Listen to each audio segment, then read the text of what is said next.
Baik, jadi ilmu tauhid ni mesti bersandar kepada akal dan keyakinan hati.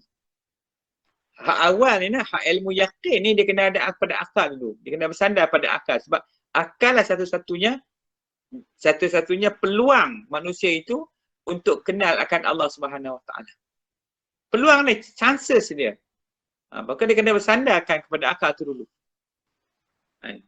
Dengan keyakinan hati dan bukan dengan bertaklid. Bertaklid ni mengikut orang. Nanti kita bincang pasal muqallid ni pula, orang bertaklid macam mana kedudukan orang muqallid ni. Salah satu syarat untuk mengenal Allah ialah mesti dengan bukti yang diterima oleh akal. Kena ada bukti tanda wujud alam ini. Bukti tandanya ada akan Allah Subhanahu Wa Taala ni.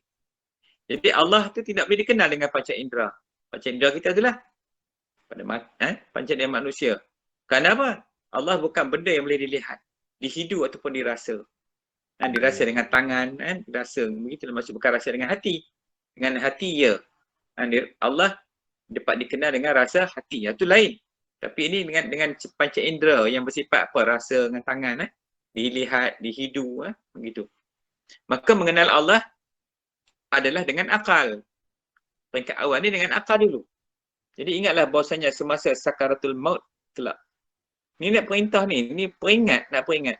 Ketika sakaratul maut tu datang, Iblis akan datang kepada kita dengan menyerupai benda, bau-bauan dan bunyi-bunyian, lalu mengaku sebagai Tuhan.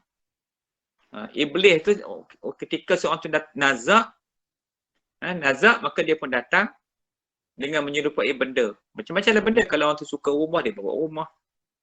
Kalau orang suka bau-bauan atau bunyi-bunyi, orang yang suka muzik, dalam hati dia sentiasa teringat muzik. Sikit-sikit nak pasang lagu, sikit-sikit nak pasang lagu, sikit-sikit nak tengok lagu.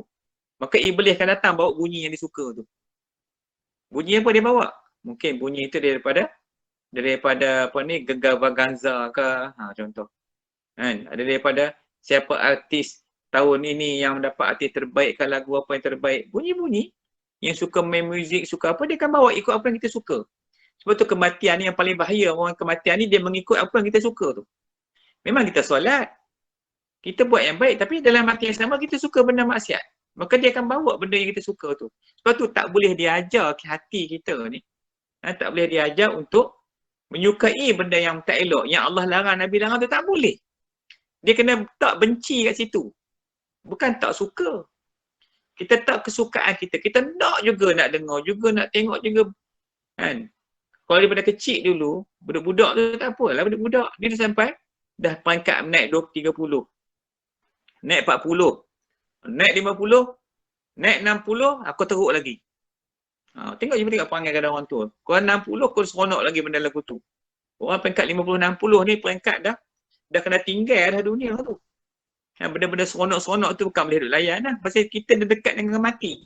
Ini makin dekat kita nak mati, makin kita seronok. Balik benda tu, mana something wrong. Ada benda tak kena kepada hati kita tu. Kita dah seronok benda khayal tu. Mana boleh macam itu? Ini salah. Jadi Iblis ni masalah yang kita duk larang ni bukan apa. Pasal Iblis akan datang dalam rupa tu. Dia bawa bunyi-bunyi yang kita suka tu. Yang kita duk nyanyi dalam hati kita, dalam mulut kita tu. Kalau tanya ulama' dia tak kenal. Tanya penyanyi dia bercerita A to Z. Siapa penyanyi ni, artis ni, siapa dia. Kahwin dengan orang ni, cerai-berai lah. Kita cerita habis. Tanya pasal ulama' ni tak tahu. Sebut tanya nama Nabi tak ingat. Jadi kita dah bercampur aduk antara suka dengan akhirat dengan suka dengan dunia. Dia tak boleh. Dia kalau suka akhirat. Suka dunia tu buang benda tu. Tak boleh masuk dalam hati. Tu bahaya hati kita ni. Hati ni dia boleh ikut apa yang boleh dikalahkan oleh nafsu tu. Tu kena hati-hati baik. So jadi siapa yang tidak mengenal Allah akan mengakui jelmaan Iblis tu adalah Tuhan. Datang Iblis dengan lagu yang hebat-hebat. Dia tak sedar masa itu malaikat maut akan sambung nyawa dia. Masa tu Iblis mainkan dia. Iblis layan dia dengan yang disuka atas dunia dulu. Kalau dia suka emas, Iblis akan bawa ketul-ketul emas tu. Cincin, belian, gelang, hak lawa-lawa tu tunjuk kat dia. So dia duduk asyik pegang benda emas tu. Ni. Kalau dia suka kenderaan, Iblis akan bawa kenderaan tu tunjuk kat dia. Ni kereta model baru ni, Porsche ke apa ke, tunjuk lagi. Sampai dia duduk asyik, malaikat maut pun cabut nyawa dia. Maka matilah dia dalam kekufuran. Seolah-olahnya dia mengaku akan jelmaan iblis tadi, yang iblis tunjuk rupa-rupa tadi itu adalah Tuhan dia. Lalu matilah dalam kesesatan. Manakala siapa yang kenal akan Tuhannya akan terselamat dari tipu daya si iblis, laknatullah ni. Jadi kita nak kena ubah dah hati kita tu. Okey, so jadi neraka Jahannam disediakan untuk siapa?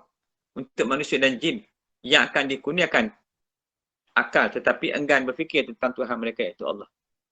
Neraka Jahannam disediakan oleh manusia dan jin yang dikurniakan akal, yang mana Allah bagi akal. Manusia dan jin. Jin juga mempunyai akal dia.